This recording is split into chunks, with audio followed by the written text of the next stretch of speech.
They never found his body, but they found the blood. So much blood. And James's silver watch, the one his grandfather had given him for graduation, lying shattered in the tall grass 20 feet from where his car sat abandoned, its crystal face cracked like a spider's web, the hands frozen at 11:47. For 47 years, I believed my James was murdered, until that mysterious package arrived on my doorstep with a postmark from Mexico.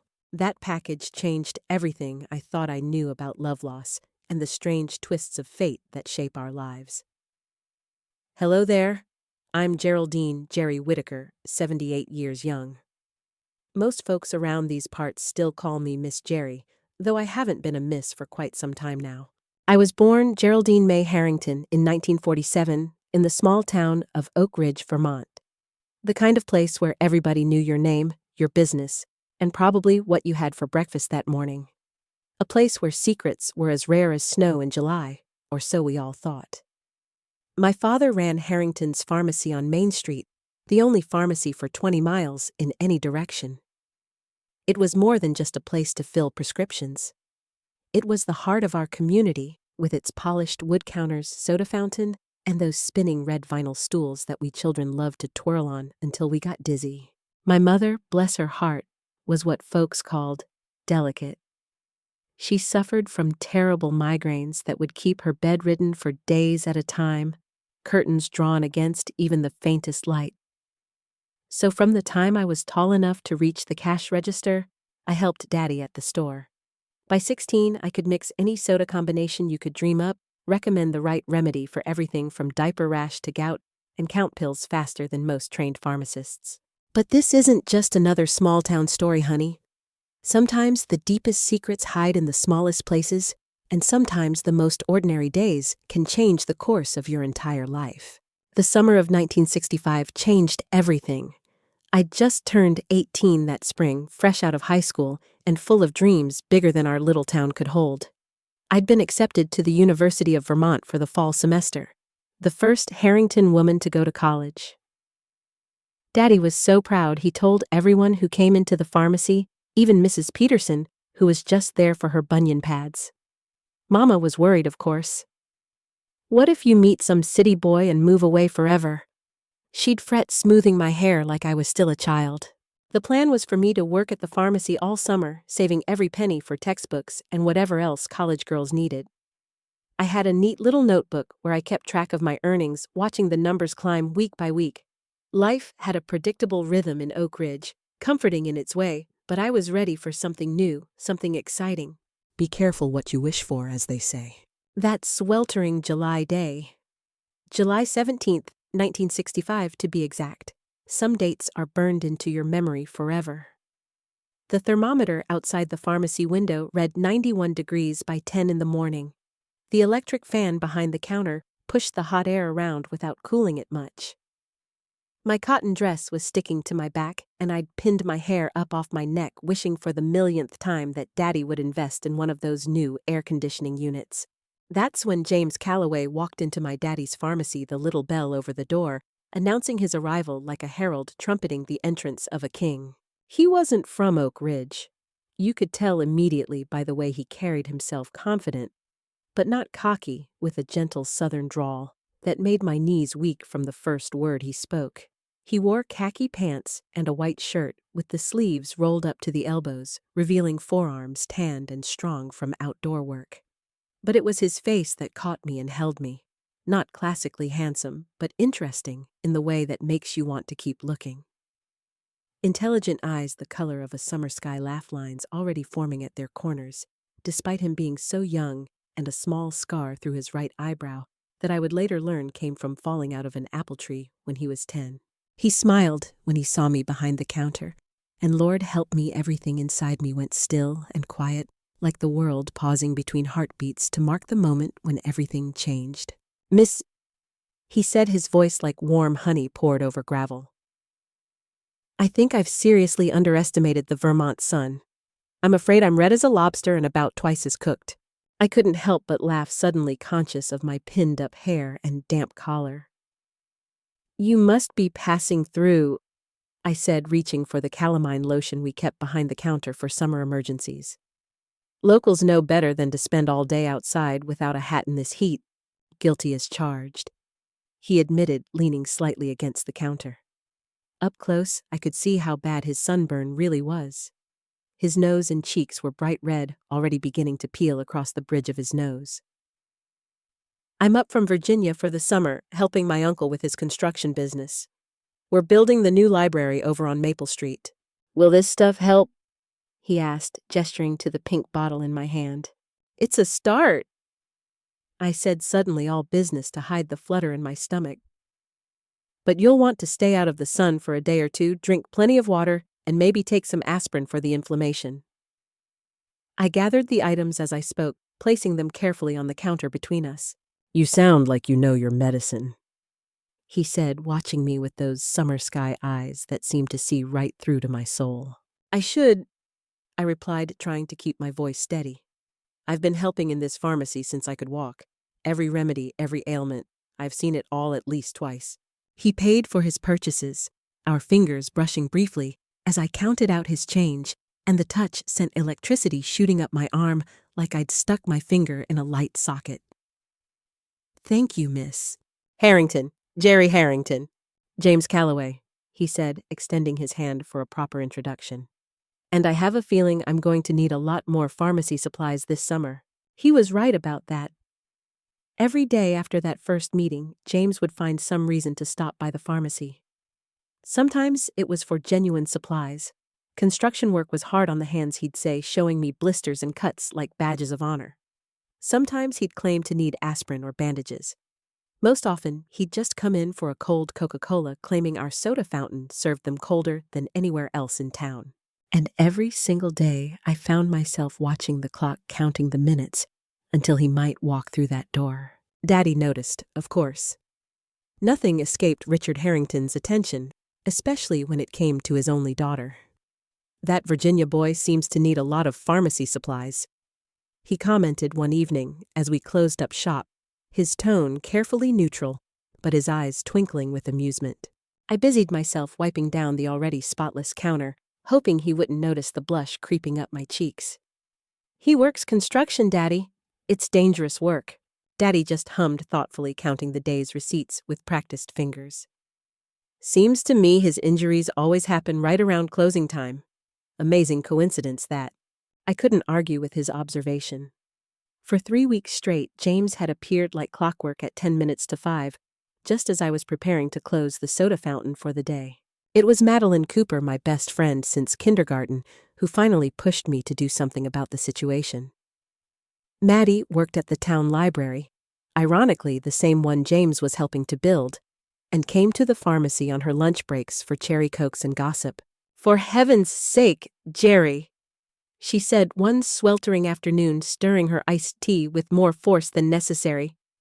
The poor boy's going to go broke buying sodas and bandages he doesn't need. Either tell him you're not interested or agree to see him properly. What if he's just being friendly? I worried, twisting my napkin into a knot. What if I'm reading too much into it?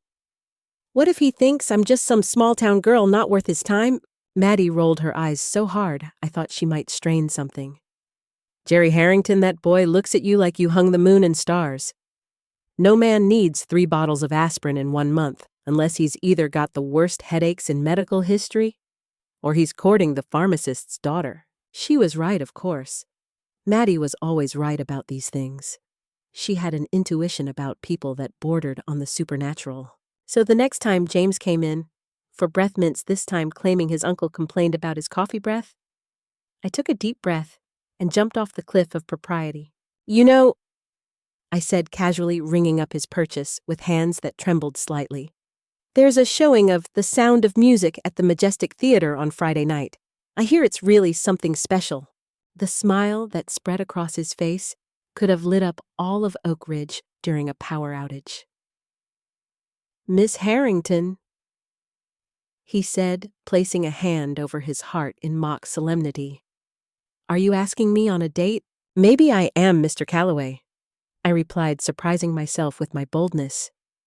Unless you'd rather spend another evening buying things you don't actually need. He laughed, then a rich, warm sound that seemed to fill up all the empty spaces in the room and my heart. I'd be honored, though I should confess something. I really did need all that aspirin. Your Vermont mosquitoes seem to have developed a particular taste for Southern blood. That Friday night changed the trajectory of my entire life. James picked me up in his uncle's battered pickup truck, freshly washed for the occasion, and smelling of pine-scented air freshener. He wore a button-down shirt and pressed slacks, his dark hair slicked back with Brile cream, and carried a small bunch of wildflowers picked from the meadow behind the library construction site. For the prettiest girl in Vermont, he said, presenting them to me at the door with a courtly bow that made me giggle. The movie was wonderful, but I barely noticed Julie Andrews dancing through the Austrian countryside. I was too aware of James beside me in the dark theater. The way he smelled of soap and sunshine and honest work, the careful way he held my hand when he finally worked up the courage to take it during the intermission, the way his thumb traced gentle circles on my palm throughout the second half of the film. After the movie, we went to Donovan's Diner for chocolate milkshakes. We sat in a corner booth by the window, talking until Mr. Donovan started stacking chairs on tables, a not-so-subtle hint that it was well past closing time. We talked about everything and nothing. His childhood in Richmond with 3 older sisters who delighted in dressing him up like a doll. My dreams of becoming a pharmacist like my father. The books we loved, the places we wanted to see someday. Our favorite foods, our biggest fears, our most secret hopes. I want to design homes someday. He told me, stirring the dregs of his milkshake with a red striped straw. Not just houses, but real homes, places where people can build lives and make memories, places that will stand for generations and shelter love. He looked up at me, then his eyes serious in the soft light of the diner. I want to build beautiful things that last, he said, and the way he looked at me when he said, it made me believe with absolute certainty that I might be one of those beautiful, lasting things he wanted to create. By August, we were spending every evening together. James would pick me up after my shift at the pharmacy in his uncle's truck, and we'd drive up to Firefly Ridge to watch the sunset paint the sky in shades of gold and crimson. It became our special place, a grassy overlook above the town, where you could see for miles in every direction and feel like you were on top of the world. He'd bring his guitar, sometimes playing old folk songs and telling me stories about his dreams of becoming an architect. I want to design buildings that make people feel something, he said one evening, as we lay on our usual blanket watching the first stars appear in the deepening sky. Churches that inspire reverence, homes that embrace families, libraries that spark curiosity and wonder. He turned to look at me, propping himself up on one elbow, his hair falling across his forehead in a way that made my heart skip. I want to create beautiful things that matter, things that make the world a little bit better just by existing. The way he talked about his dreams, the passion in his voice, the light in his eyes, it made me fall deeper in love with him every day. This wasn't just a summer romance, wasn't just a pretty boy passing through town.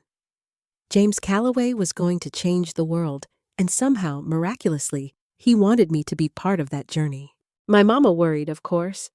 She'd peek through the curtains every night when James brought me home, timing how long we sat in the truck before I came inside, listening for the sound of the engine disappearing down the street. Summer romances burn hot and fast, Geraldine May. She warned me one night as I got ready for bed, my lips still tingling from James's goodnight kiss. That boy will be gone come September, back to his real life in Virginia, and you'll be left with nothing but memories and maybe a broken heart. It's not like that, Mama. I insisted, brushing my hair with exactly 100 strokes like she'd taught me since I was small. James is different. What we have is different. They're all different, honey. She sighed, turning down my bedspread with practiced efficiency. Until they're not. But James wasn't like other summer boys, the kind who flirted with local girls and disappeared without a backward glance when vacation ended. As August turned toward September and the leaves began their first hints of change, I waited for the inevitable goodbye. The awkward conversation about staying in touch, the promises that would fade like morning mist in the harsh light of reality. I prepared myself for the heartbreak Mama had predicted, determined to be brave when the time came to let him go with grace and dignity, even if it killed me. The last Friday in August, James picked me up as usual, but something was different. He seemed nervous, checking his shirt pocket, repeatedly taking the turns up to Firefly Ridge too fast in his uncle's old truck, drumming his fingers on the steering wheel at every stop sign. "Is everything all right?" I asked as we wound our way up the familiar road. "You seem jumpy tonight." "Just excited to see the sunset," he said, his voice pitched an octave higher than normal. "They're saying it's going to be spectacular tonight, something about atmospheric conditions and dust particles." It was a perfect late summer evening, the kind that Vermont specializes in. The air was crisp but not cold-scented with pine needles and wildflowers, and the faint wood smoke from someone's early chimney. The sky was already putting on a show, bands of gold and rose stretching across the horizon like God's own watercolor painting. James spread our usual patchwork quilt beneath the old oak tree that had become our unofficial throne, but instead of settling down beside me like he always did, he remained standing, shifting his weight from foot to foot, like a little boy who needed to use the bathroom. "Sus. James Calloway, what on earth is the matter with you tonight?" I finally asked, laughing at his strange behavior. "You look like you're about to jump clean out of your skin." He took a deep breath, ran both hands through his hair, and then, to my complete and utter shock, he dropped down on one knee right there on Firefly Ridge. The sunset painting, everything in shades of pink and gold behind him, like a scene from a fairy tale. "Geraldine May Harrington," he said, his voice steady now, despite the trembling in his hands. "I came to Vermont this summer to help build a library, but I found something infinitely more precious than any building could ever be. I found you, and I don't want to leave you behind when I go back to Virginia." From his shirt pocket, the one he'd been checking all evening, he pulled a small velvet box that looked ancient and precious. Inside, nestled on a bed of cream silk, was a ring that took my breath away, a simple but elegant diamond set in yellow gold with tiny engraved flowers around the band. "It was my grandmother's," he explained, his eyes never leaving mine. "She gave it to me before she passed last year, told me to save it for a girl who made me feel like I could fly. She said I'd know her when I found her, because she'd make everything else in the world fade into the background." He reached out and took my left hand in both of his, and I could feel him trembling. "That's how I feel with you, Jerry. Like I could soar right off this ridge and never come down. Like everything I was before I met you was just practice for becoming the man you deserve." My heart was hammering so loudly, I was sure he could hear it echoing across the valley. This wasn't supposed to happen. Summer romances didn't end with proposals. Summer boys didn't look at you like you held their entire world in your hands. "I know this is fast," he continued when I didn't immediately respond. "I know we're young. I know there's a lot to figure out. My last year of school, your college plans, how we'll make it work with 500 miles between us. But I also know with more certainty than I've ever known anything in my life that you're the one I want to build a future with. You're the home I want to come back to every day." He took the ring from the box with fingers that shook only slightly. "So what do you say, Jerry? Will you take a chance on a country boy with big dreams and an even bigger love for you? Will you marry me?" I didn't hesitate for even a heartbeat. The word yes was out of my mouth before my brain had time to catalog all the practical concerns, all the reasonable objections, all the sensible reasons why we should wait. I threw my arms around his neck, nearly knocking him over backward, laughing and crying all at once as he slipped his grandmother's ring onto my finger. It was slightly loose. We'd have to have it sized.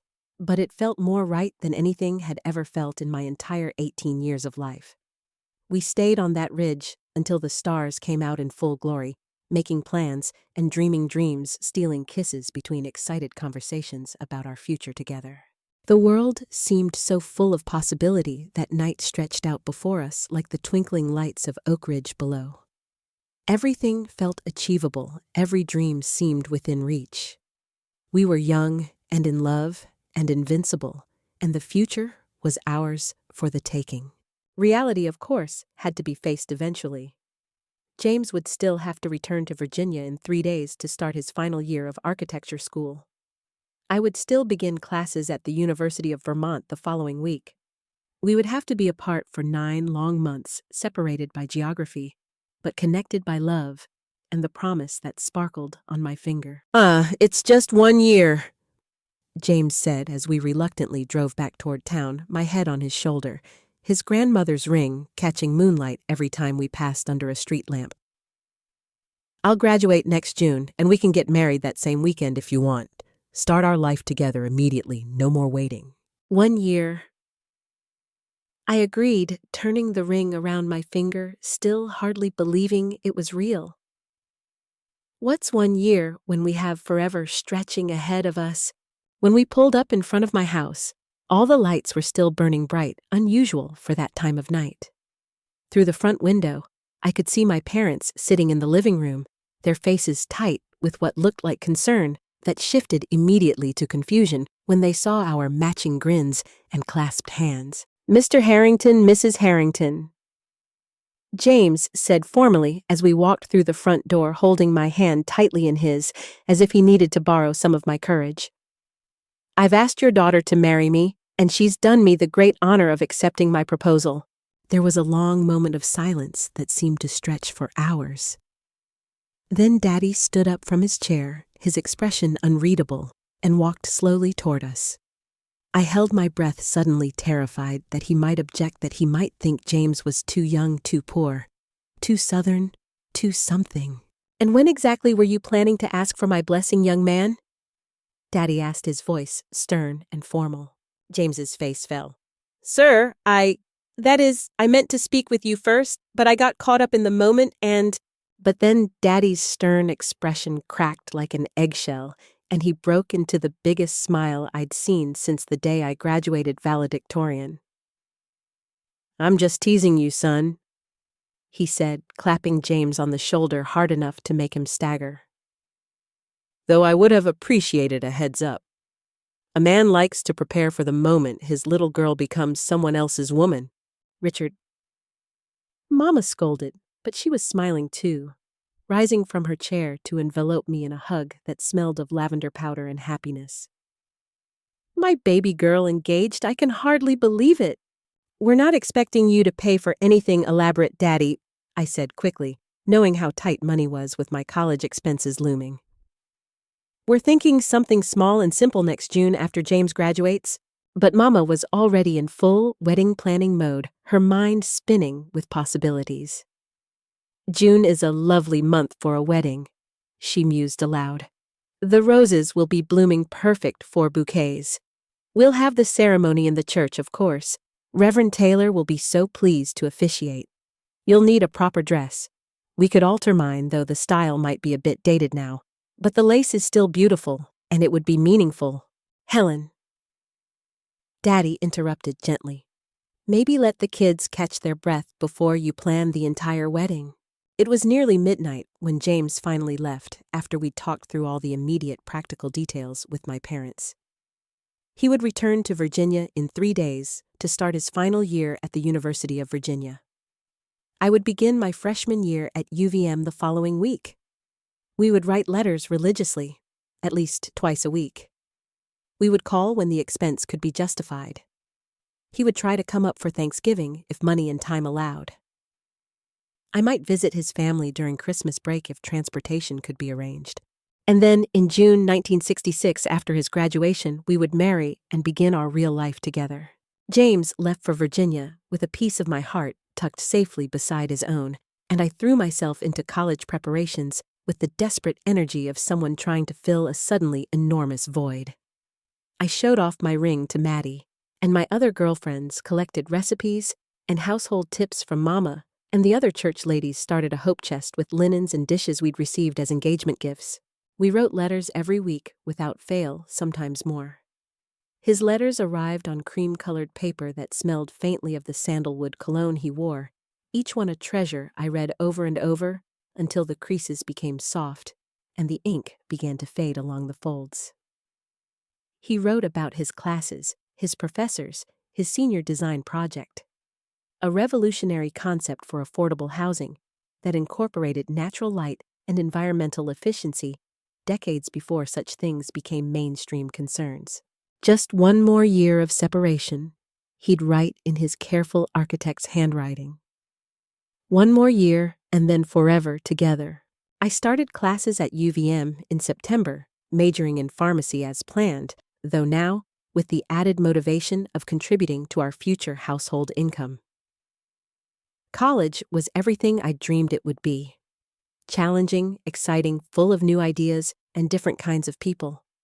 But it was also lonely in ways I hadn't anticipated. My roommate was a girl from New York City who thought Vermont was quaint and rural. James was hundreds of miles away, and I found myself caught between my old life and the new one I was creating. The letters became lifelines, connections to the person who knew me best and loved me anyway. James wrote about his classes, his hopes for after graduation, the apartment he'd found for us in Burlington, where he'd accepted a position with a small but respected architectural firm. I wrote about my studies, my professors, the other pharmacy students who would someday be my colleagues. We saw each other at Thanksgiving when his parents drove him all the way to Vermont to meet the family of their future daughter-in-law. His mother, Martha Calloway, was a petite woman with James's blue eyes and a southern warmth that could melt ice in January.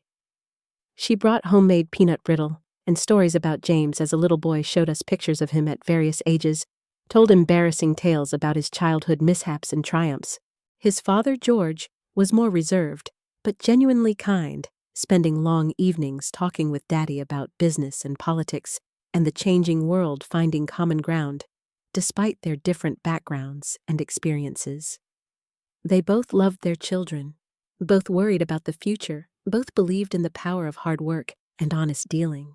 At Christmas, I took the train to Richmond to stay in the Calloway's beautiful colonial home, with its wraparound porch and stained glass windows.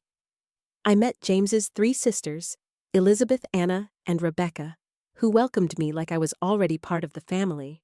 They showed me embarrassing baby pictures, told me stories about his childhood inventions and elaborate treehouse constructions, revealed his early artistic talents and architectural interests. He was always building something. Elizabeth, the oldest, told me, as we prepared Christmas dinner together in their spacious kitchen. Forts in the backyard, castles out of blocks, elaborate tinker toy creations that defied physics. When people asked what he wanted to be when he grew up, he always said the same thing: "I'm going to build beautiful things that make people happy." Our separation grew harder after those holidays, having been reminded of what we were missing during our months apart. The letters became more frequent, sometimes arriving 2 or 3 times a week. We counted down the days, like children anticipating Christmas. 150 days until graduation, then 100, then 75, then 50, marking them off on calendars hanging on our respective walls more than 500 miles apart. Spring of 1966 brought everything into sharp, beautiful focus. James wrote that he'd not only aced his senior design project, but had been selected as the top graduate in his class. The architectural firm in Burlington had offered him an excellent starting salary, more than enough for us to live comfortably while I finished my degree. He'd found us a perfect little rental house on Elm Street with a garden out back and built-in bookcases in the living room, just what we'd dreamed of. My wedding dress was finished by early June, a creation of ivory satin and my great-grandmother's Irish lace that Mama and I had worked on together through the spring months. The first time I tried on the completed dress standing before the full-length mirror in my parents' bedroom, Mama cried actual tears of joy, and even Daddy looked misty-eyed when he peeked in from the hallway. The invitations had been sent printed on ivory cardstock with elegant script. Mr. and Mrs. Richard Harrington request the honor of your presence at the marriage of their daughter Geraldine May to Mr. James Edward Calloway on Saturday, the 25th of June, 1966, at 2 o'clock in the afternoon, at First Presbyterian Church of Oak Ridge, Vermont. Reception to follow in the church fellowship hall.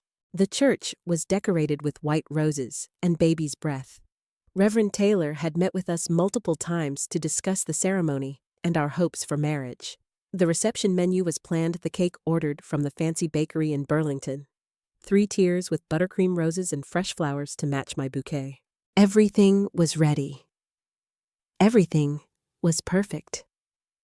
After 10 months of separation, hundreds of letters, and thousands of miles of travel between Vermont and Virginia, we were just hours away from beginning our life together as husband and wife. The night before James was scheduled to drive up from Virginia, we had our final phone call as an engaged couple. Long-distance calls were expensive, so we'd limited ourselves to 1 per month throughout our separation, saving our money for our future together, instead of spending it on telephone bills. But this call was special. The last one before we'd be together forever. "This time, tomorrow night, I'll be there," he said, his voice thick with emotion and anticipation. "And the day after tomorrow, you'll be Mrs. James Calloway, and we'll never have to say goodbye again." "I can hardly believe it's finally happening," I whispered into the receiver, twisting the phone cord around my finger, the way I always did during our calls. 10 months felt like 10 years, the longest 10 months of my life, he agreed. "But worth every minute of waiting. I've got everything packed. My clothes, my drafting equipment, my books, all your letters tied up with that blue ribbon you sent me for Christmas. I'm leaving at dawn, should be there in time for dinner. Drive carefully," I told him, suddenly anxious about the long journey ahead of him.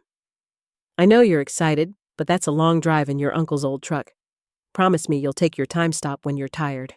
"I promise," he said, and I could hear the smile in his voice. "I've waited this long to marry you, Jerry. I can wait one more day to make sure I get there safely." "I love you to the moon and back, James," I whispered, using the phrase that had become our traditional closing for every letter and phone call. "I love you to the stars and beyond, Jerry," he answered, just like he always did. Those were the last words we ever spoke to each other. But here's what I didn't know. Then what I wouldn't learn: for nearly 50 years, James had been receiving strange phone calls during his final weeks in Virginia.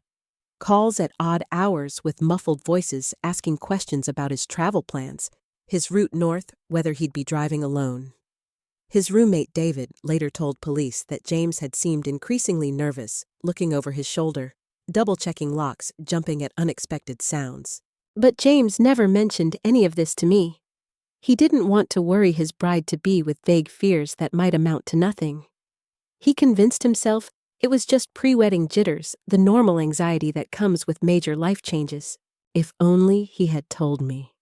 If only I had known to warn him, to suggest he fly instead of drive, to insist he travel with someone else. If only, if only, if only. The 2 most painful words in the English language. The call came at 6:30 a.m. on June 24th, the day before our wedding. I was in the kitchen making coffee and humming "Going to the Chapel," when the telephone's shrill ring cut through my happiness like a knife through silk. "Chussa, Jerry." Sheriff Miller's voice was tight with worry and something else, something that made my stomach drop like a stone. "I need you to sit down, honey. We've got a situation here." "What kind of situation?"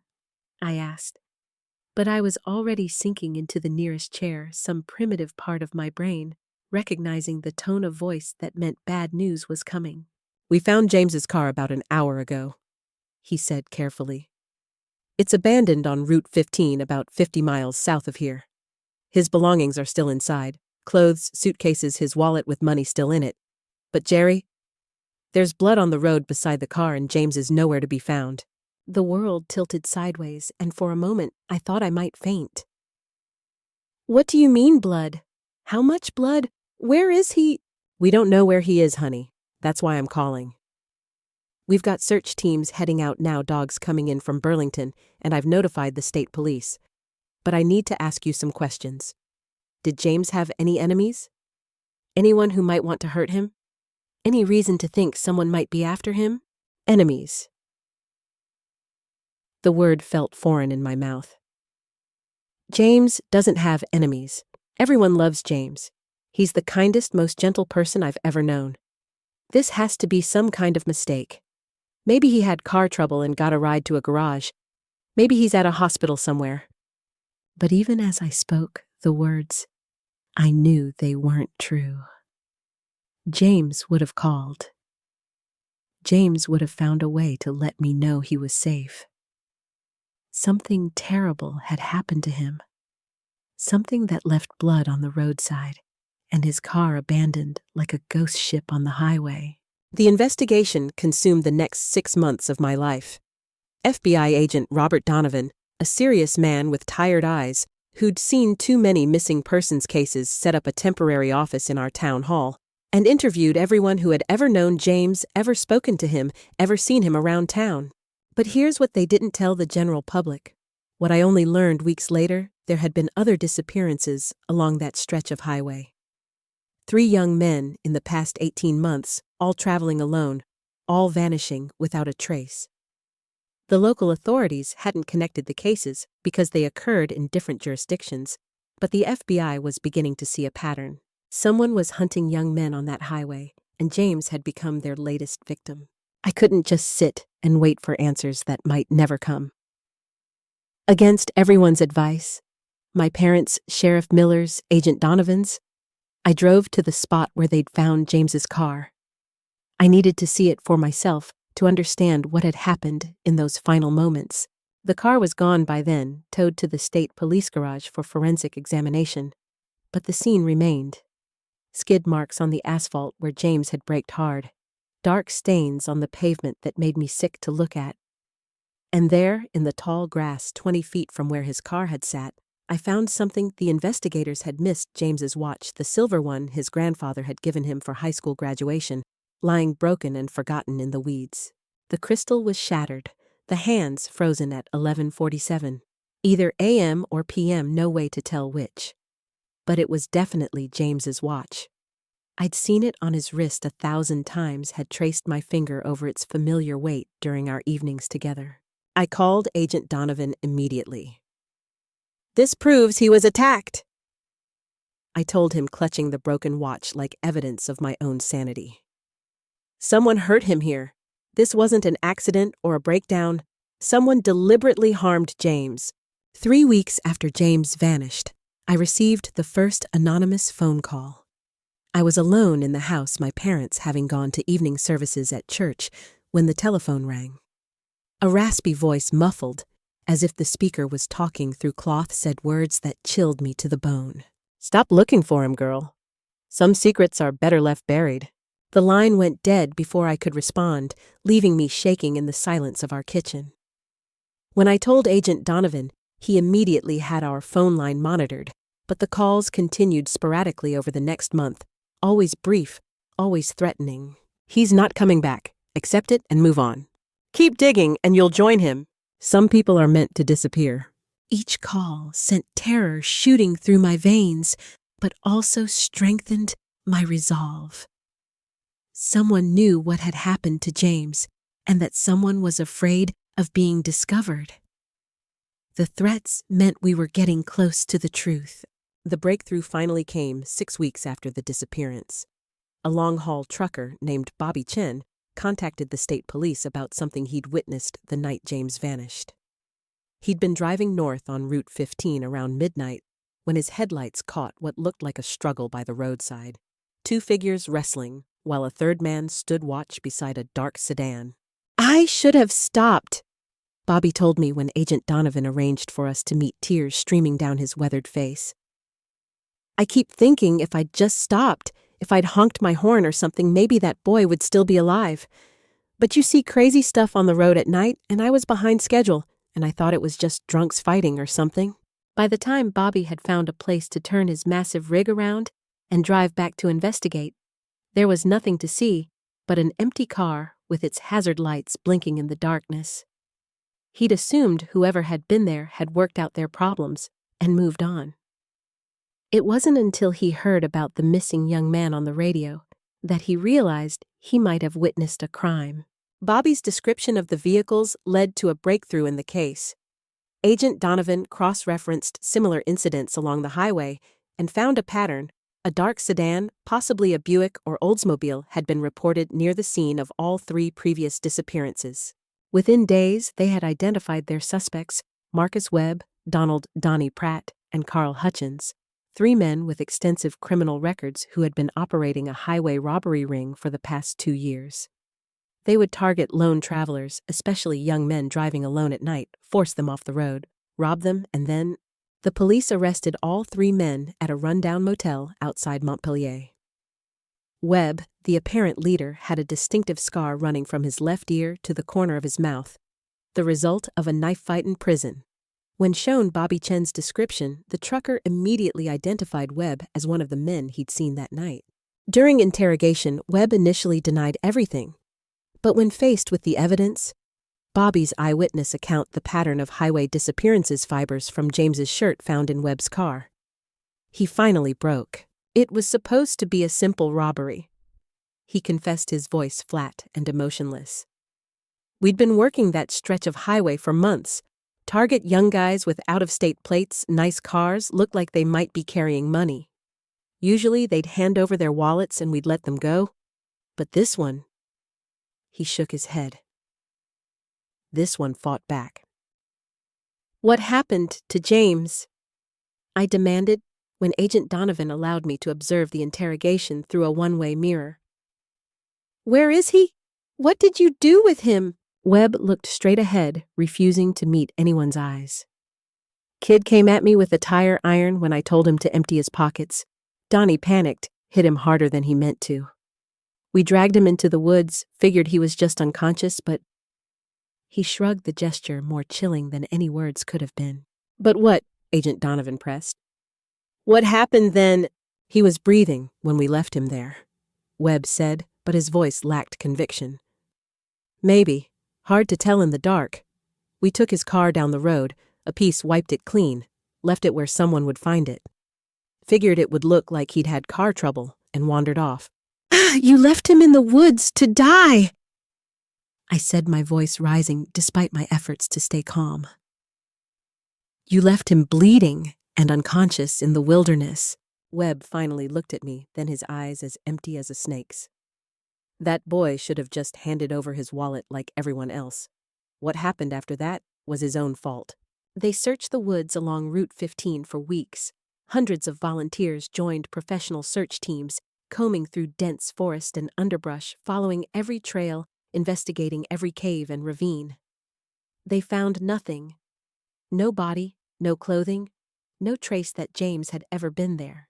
Webb and his associates were ultimately convicted of armed robbery and conspiracy, but without a body, the charges couldn't be upgraded to murder. They received sentences of 15 to 25 years each, far less than they deserved for destroying so many lives. The searches eventually stopped. The FBI closed their temporary office and moved on to other cases. James's parents returned to Virginia, grief etched into every line of their faces. His mother hugged me before they left, her small hands surprisingly strong. He loved you more than anything in this world, Jerry, she whispered.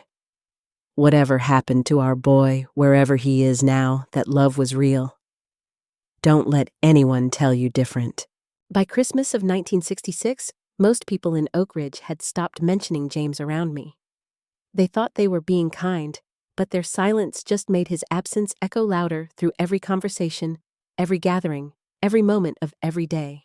The wedding dress stayed in its protective bag in my closet, a white satin ghost of dreams that would never come true. The church ladies who had helped plan our reception began avoiding eye contact at the grocery store. The invitations we'd sent were never formally recalled. What do you write on a cancellation notice for a wedding that can't happen because the groom has vanished into thin air? I found myself clinging to the smallest reminders of James. His letters tied with blue ribbon, the flannel shirt he'd left at our house after a bonfire, The engagement ring I still wore despite whispered suggestions that it was time to put it away. Most painfully of all, I kept the engagement photo that had run in the Oak Ridge Weekly before he disappeared, both of us smiling at the camera like we owned the whole world. Daddy worried about me constantly. I'd lost 20 pounds, couldn't sleep without nightmares about James calling my name through dark woods while I searched frantically but could never reach him. I'd wake up crying, my nightgown soaked with sweat, the taste of fear bitter in my mouth. "You need to get away from here, Jerry," Daddy said one snowy evening in January. "This town is full of ghosts for you now. You can't heal while you're surrounded by so many memories." My Aunt Clara lived in Boston, working as a head nurse at Massachusetts General Hospital. She had a spare room in her Beacon Hill apartment and had been begging me to come for a visit since the previous summer. "Just for a few months?" Daddy pleaded. "Just until spring comes and you can breathe again." I agreed, not because I wanted to leave Oak Ridge, but because I couldn't bear the weight of everyone's concern and pity anymore.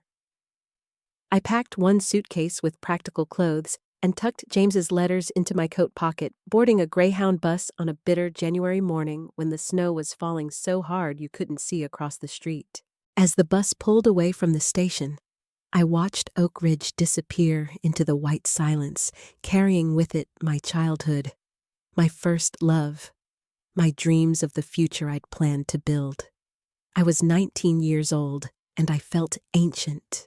Boston was a different world entirely, loud, crowded, indifferent to personal tragedy. Nobody looked at me with pity there, because nobody knew I was the girl whose fiancé had disappeared without a trace. I was just another face in the crowd, anonymous in a way that was both lonely and liberating. Aunt Clara worked night shifts at the hospital, so I had her small apartment to myself most days. After a few weeks of staring at the walls and feeling sorry for myself, I decided I needed to find some kind of purpose, some way to fill the empty hours. There was a small, independent bookstore near Harvard Square called The Dusty Shelf that had a help-wanted sign in its window. The owner, Mrs. Margaret Abernathy, was a widow in her 60s with silver hair and kind eyes behind wire-rimmed glasses. She didn't ask too many questions about my background, just handed me a feather duster and showed me how she liked the books organized. Working at the bookstore saved me in ways I couldn't have imagined.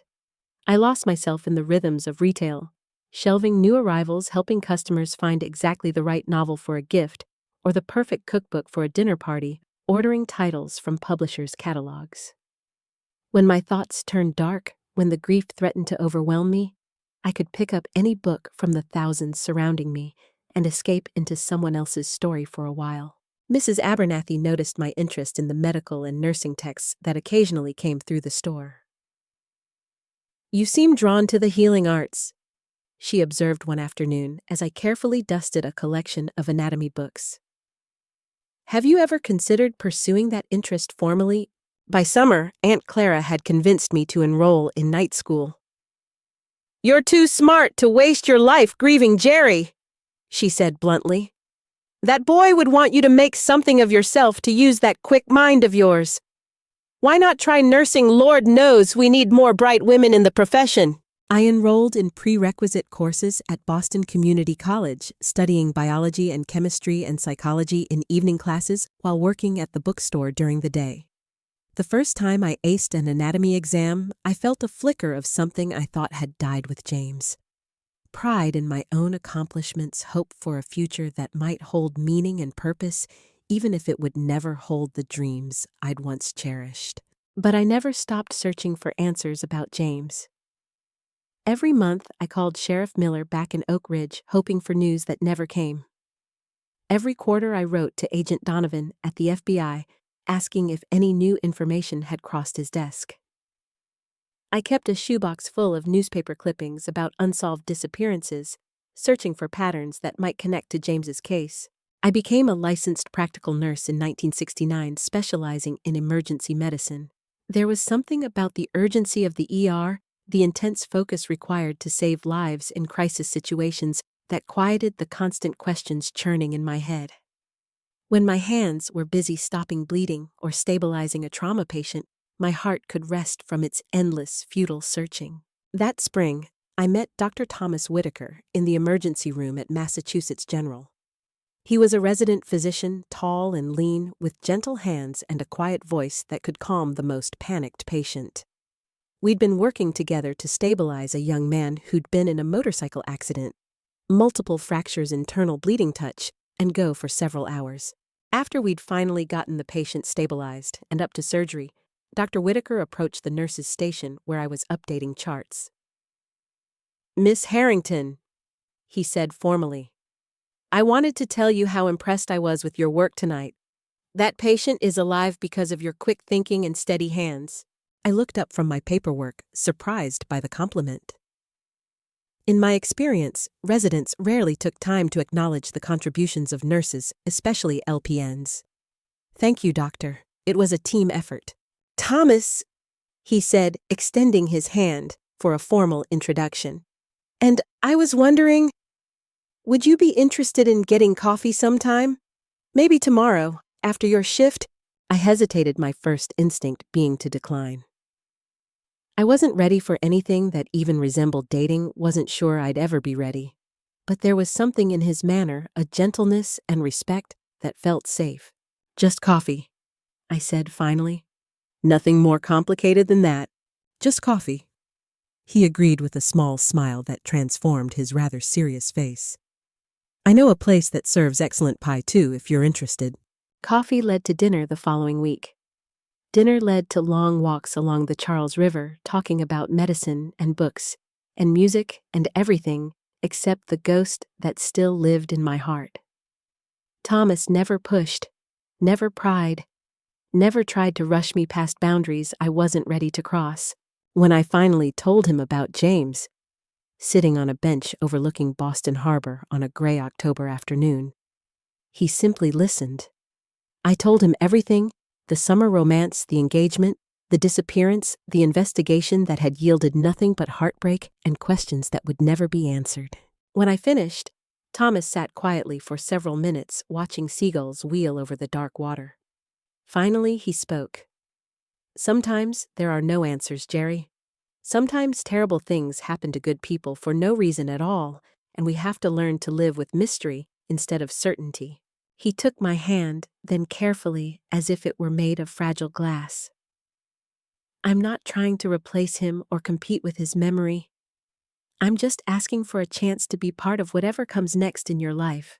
It took another full year before I agreed to officially date Thomas, and almost 2 more before I could kiss him without feeling like I was betraying James's memory. When Thomas proposed in the fall of 1971, in that same harborside restaurant where we'd had our first real dinner, I panicked. I ran out of the restaurant, leaving him sitting there with the ring box open on the white tablecloth, and stood shaking on the sidewalk as memories of another proposal, another ring, another promise of forever crashed over me like waves against the shore. Thomas found me there 5 minutes later. He didn't try to comfort me or convince me or minimize my panic. He just stood beside me in the cool evening air, waiting for me to find words for the storm inside my heart. "I'm not trying to erase your past, Jerry," he said quietly when I could finally speak. "I'm not asking you to forget James or stop loving his memory. I'm just asking if there might be room in your heart for something new alongside something eternal."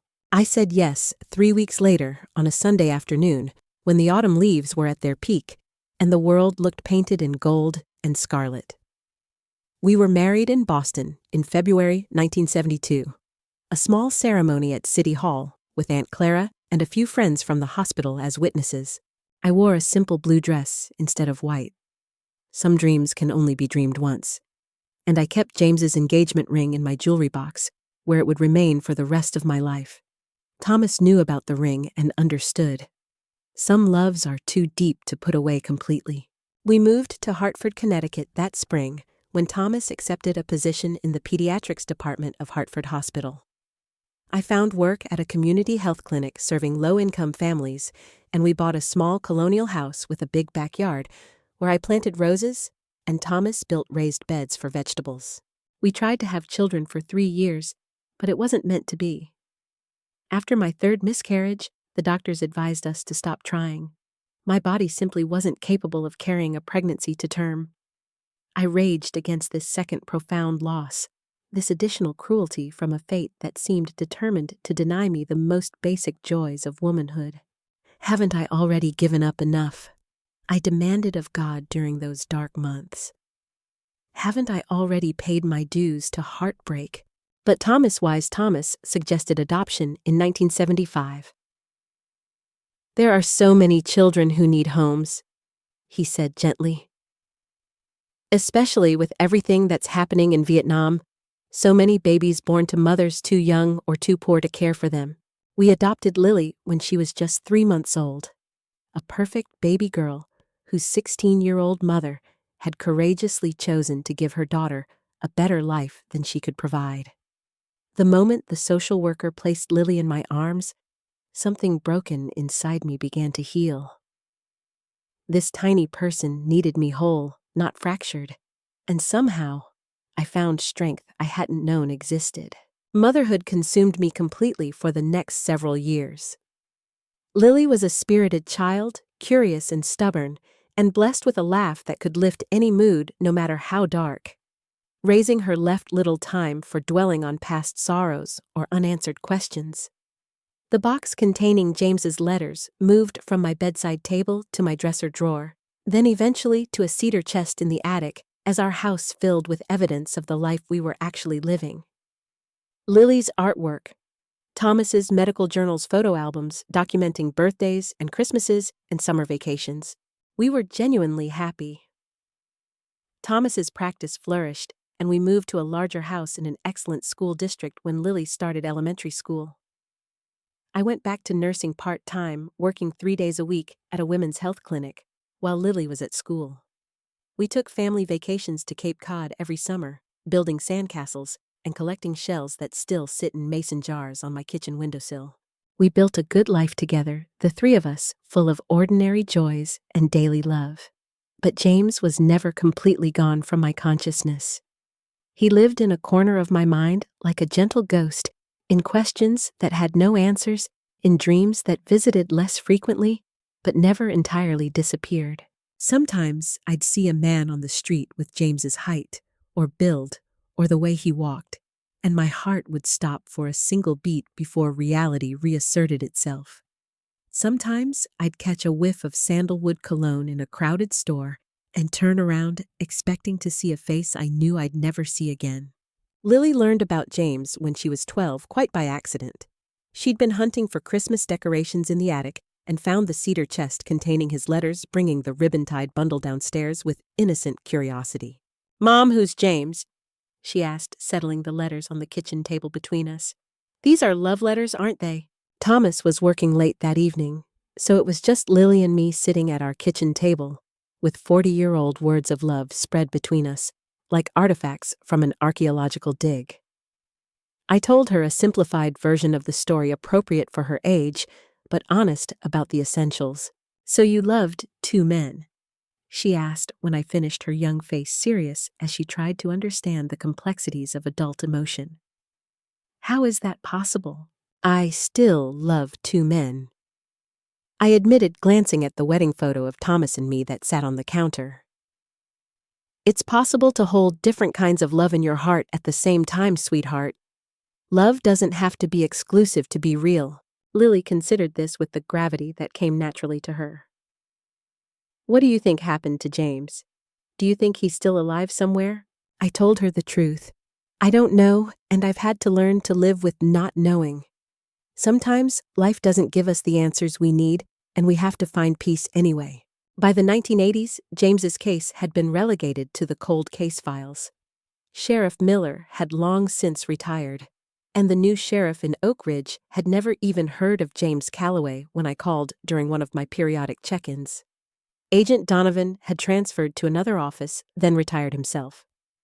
The FBI file had been archived somewhere in their vast bureaucratic system, gathering dust alongside thousands of other unsolved mysteries. James's parents had both died.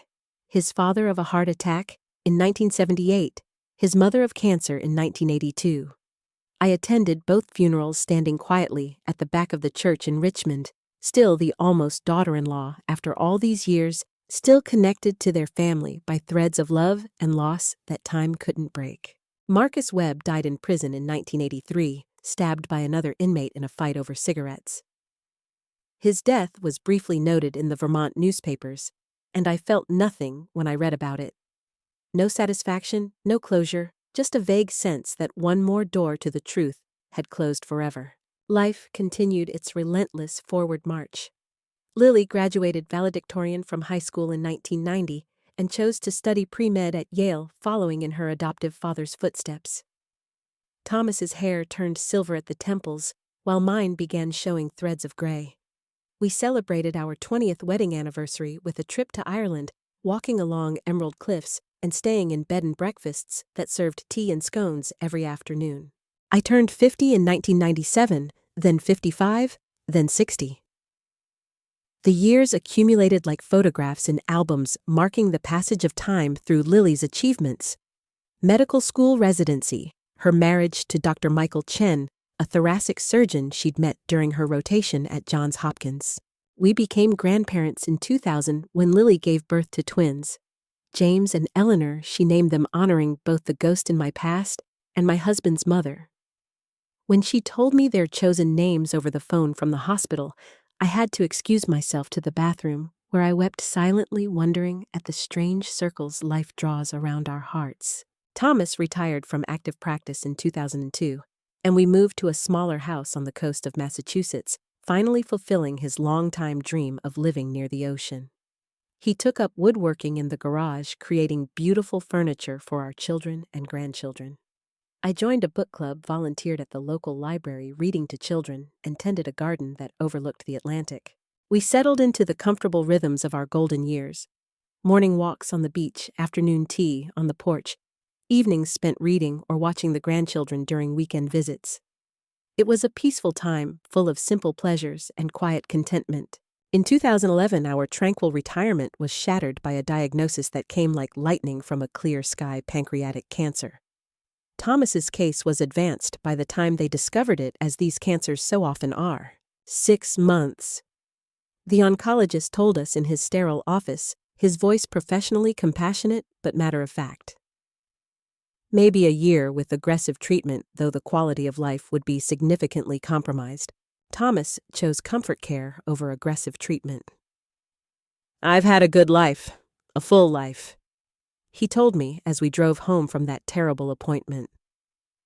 "I'd rather spend whatever time I have left at home with you than in hospitals fighting a battle I can't win."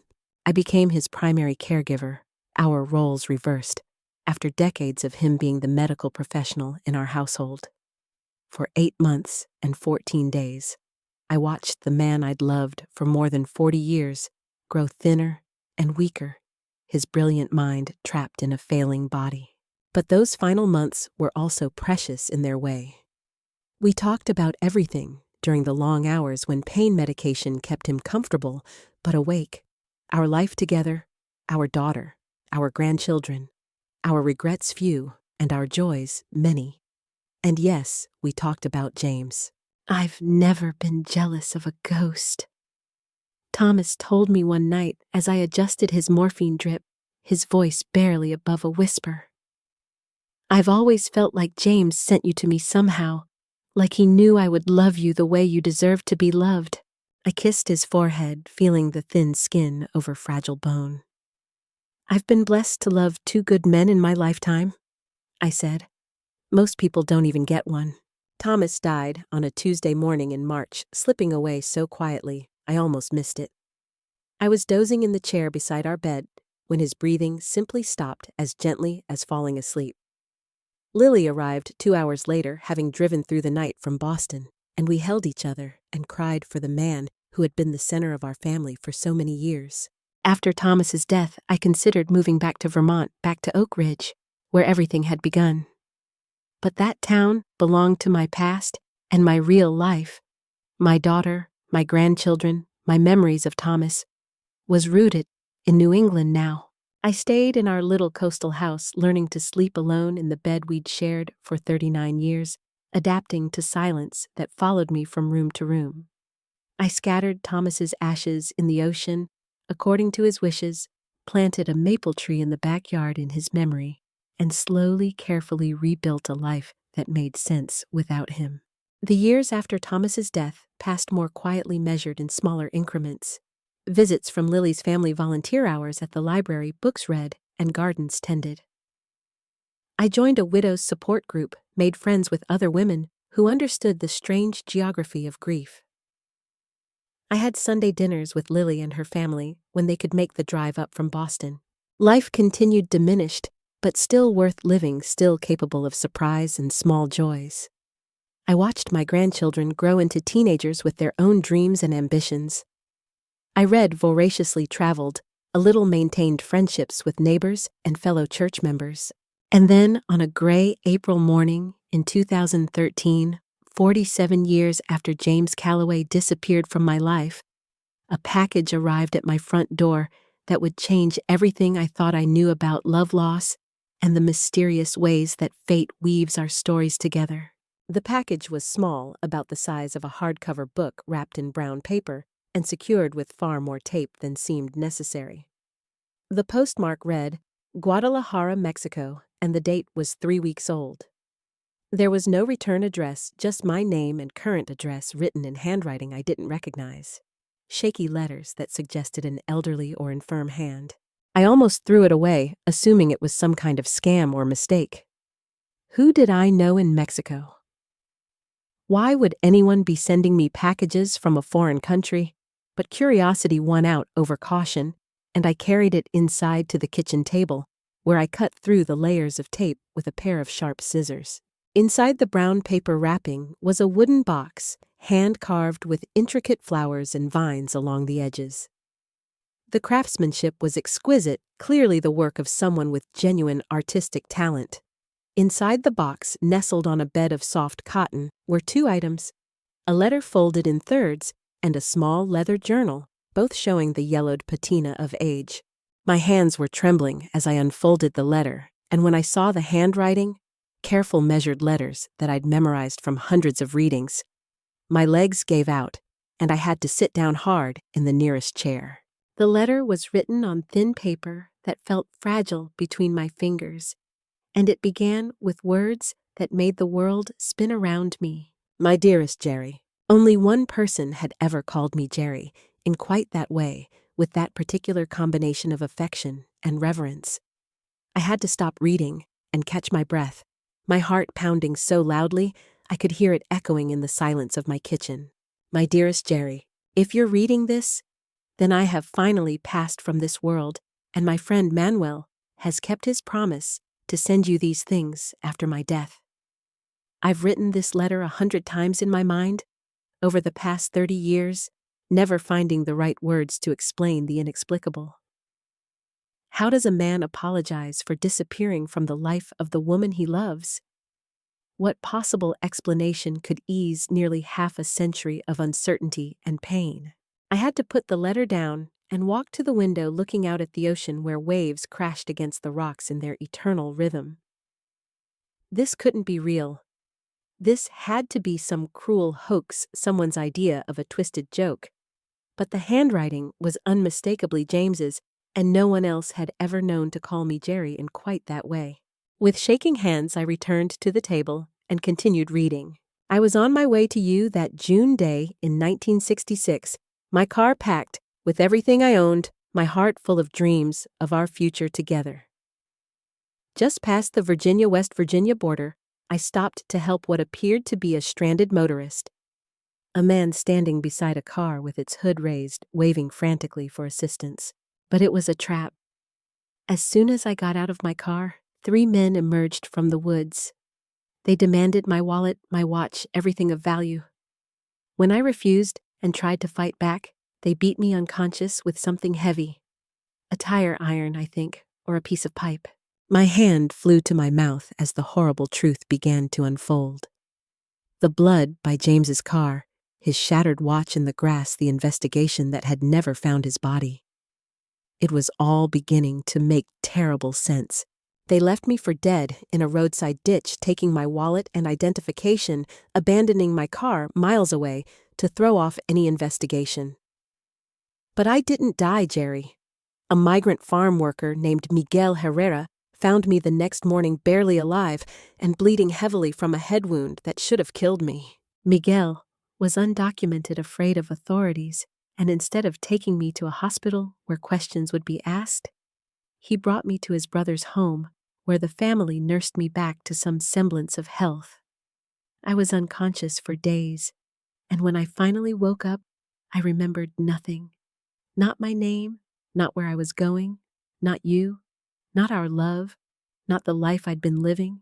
The head trauma had wiped my memory clean. Tears were streaming down my face as I read these words, 47 years of questions, finally finding their answers in the most heartbreaking way imaginable. The Herrera family had no way of identifying me. My attackers had taken everything. They called me Miguel after the man who'd saved me, and when the migrant workers moved on to the next harvest, I went with them, not knowing I had any other choice or any other life to return to. I learned Spanish, worked in fields and construction, eventually became a carpenter's apprentice in a small village outside Guadalajara.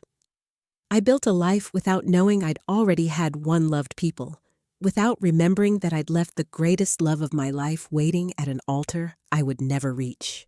The next part of the letter was stained with what looked like teardrops, the ink slightly blurred. My memories returned slowly in fragments and dreams that felt more like stories I'd heard than experiences I'd lived. A flash of your smile, the sound of your laughter, the taste of cherry Coke at a pharmacy counter, the feel of your hand in mine under stars that seemed close enough to touch. By the time I'd pieced together enough fragments to remember who I was, and this took nearly 10 years, Jerry, I made inquiries through an American church mission in our village. What I learned broke my heart all over again. I had been declared dead, that you had married a doctor and built a new life from the ashes of our shared tragedy. What right did I have to return from the dead and destroy the peace you'd fought so hard to find? What kind of love would resurrect itself only to cause more pain? I convinced myself that staying dead was my final gift to you, my last act of love. I was sobbing now, great heaving sobs that came from a place deeper than grief, deeper than heartbreak, from the very core of a mystery that had haunted me for decades. I married a local woman, Maria Santos, in 1978. She was a widow with a young daughter, and she knew my strange story, and loved me anyway. We were happy together, Jerry, not with the passionate intensity you and I had shared, but with a gentle, comfortable love that healed us both. Maria and I had 3 sons together, Carlos Eduardo and little Miguel, named for the man who saved my life. Maria died of pneumonia in 1998, and I've lived alone since then, surrounded by my woodworking and my memories of 2 lives, 2 loves, 2 families I was blessed to call my own. The letter continued for several more paragraphs, explaining that James had been diagnosed with lung cancer the previous year, that his health was failing rapidly, that he'd finally decided he couldn't leave this world with me, still believing he'd abandoned me or been murdered by strangers. The enclosed journal contains my memories as they returned to me over the years. Fragments of our time together, sketches of your face drawn as my recollection improved thoughts and dreams and regrets I've carried for half a lifetime. Perhaps it will answer questions this letter leaves open. Know this above all else, my dearest Jerry. I have loved you across time and distance, across memory and forgetting, across 2 lifetimes and the silence between them. That love has been both my greatest joy and my deepest regret, the light that guided me through the darkest years and the ache that never quite healed. I hope you found happiness with your doctor husband. I hope you had children who brought you joy. I hope your life has been full of love and purpose and all the beautiful things we dreamed of creating together. Yours in this life and whatever comes after, James Edward Calloway, January 2013. At the bottom of the letter was a postscript in different handwriting. Senora Whitaker, James spoke of you often in his final days. He said you were his morning star, the light that guided him even when he could not follow. He wanted you to have his journal and to know that his love for you never died, only transformed. Manuel Herrera. I read that letter 7 times that first day, then began working my way through the journal. Page after page of James's memories, returning over the decades fragments of our life together, emerging from the fog of his injury like photographs developing in a dark room. The earliest entries were dated 1975. Dreamed again about a girl with dark hair laughing at something I said. She was behind a counter, reaching for bottles on a high shelf. When she turned around, her smile was like sunshine, but I woke before I could remember her name. From 1979, the memory is getting stronger. A pharmacy with a soda fountain, cherry cokes, and the smell of medicine. A girl who knew everything about remedies and nothing about heartbreak. I think her name started with a J, or maybe G. Sometimes I think I was supposed to marry her. From 1983, I remember now Jerry. Her name was Jerry Harrington, and she lived in a small town in Vermont. She was going to be a pharmacist like her father. We were engaged. I can almost see the ring, a small diamond that had belonged to my grandmother. But why can't I remember what happened? Why did I leave her? The not knowing is driving me crazy. From 1987, made contact with an American priest today. Asked him to help me find information about a girl named Jerry Harrington from Vermont. I know this sounds crazy, but I think I was supposed to marry her in 1966.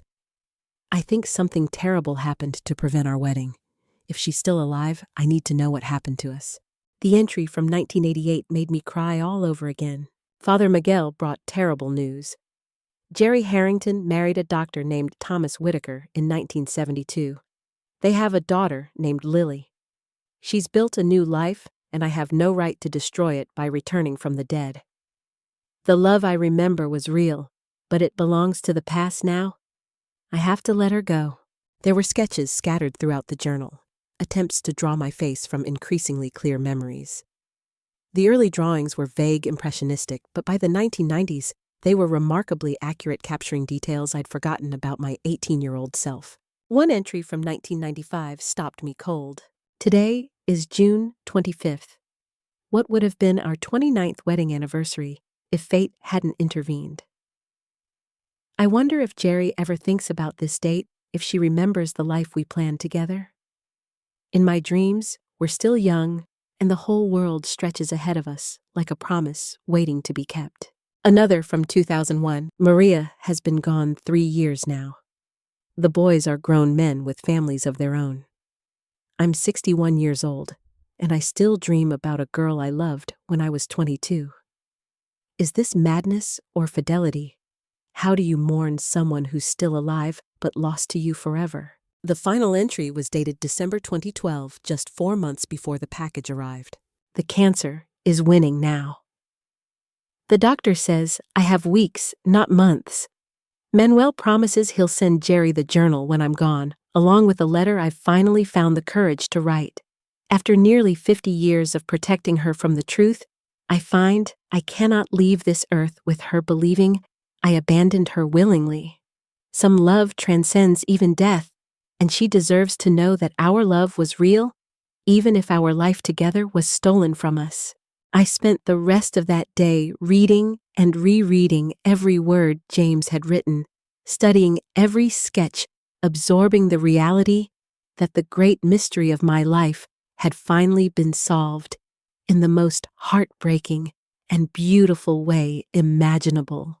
When I finished, I sat on my front porch, overlooking the Atlantic, watching the waves crash endlessly against the shore. The sun was setting, painting the sky in shades of pink and gold that reminded me of our evenings on Firefly Ridge all those decades ago. Strangely, I felt peaceful for the first time in years. James hadn't abandoned me. He hadn't chosen another life over our shared future. He had been lost and found, and lost again, loving me from across an ocean, even when he couldn't remember my name, protecting me from pain, even when it cost him his chance at happiness. I called Lily that evening, asked her to come for the weekend so I could share this miraculous, heartbreaking revelation with the person who would understand best what it meant. So he was alive all this time. She said Saturday morning, after I'd shown her everything, the letter, the journal, the sketches that proved James had never really forgotten me. All these years wondering what happened, and he was in Mexico with another family. "Do you feel angry?" she asked. "That he never tried to contact you once his memory returned?" I considered her question carefully before answering. "No, sweetheart. By the time James remembered enough to find me, I had your father and you, and a whole life built on the foundation of surviving his loss. James was right. Learning the truth then might have destroyed the healing I'd fought so hard to achieve. But don't you wonder what might have been different if he'd come back?" Of course I do. But I've learned that wondering about alternate paths is a waste of the time we have. The James I loved at 18 might have grown into someone entirely different. The life we would have built might have been wonderful, or it might have crumbled under the weight of ordinary years and unspoken resentments. I picked up one of James's sketches, a remarkably accurate drawing of me at 19, laughing at something outside the frame. "What I know for certain is this: James taught me how to love completely and without reservation. His disappearance taught me how to survive devastating loss. Your father taught me that the heart can hold more than one great love. Together, they made me who I am." The strangest part of finally knowing the truth was how little it changed the fundamental facts of my life. The wedding we'd planned still never happened. The future we'd dreamed of remained a ghost. Our children would never exist. Our house would never be built. Our golden years would never be spent together. But the aching question that had lived in my heart for 47 years was finally answered, and there was profound peace in that resolution. James had loved me completely. He had tried to reach me.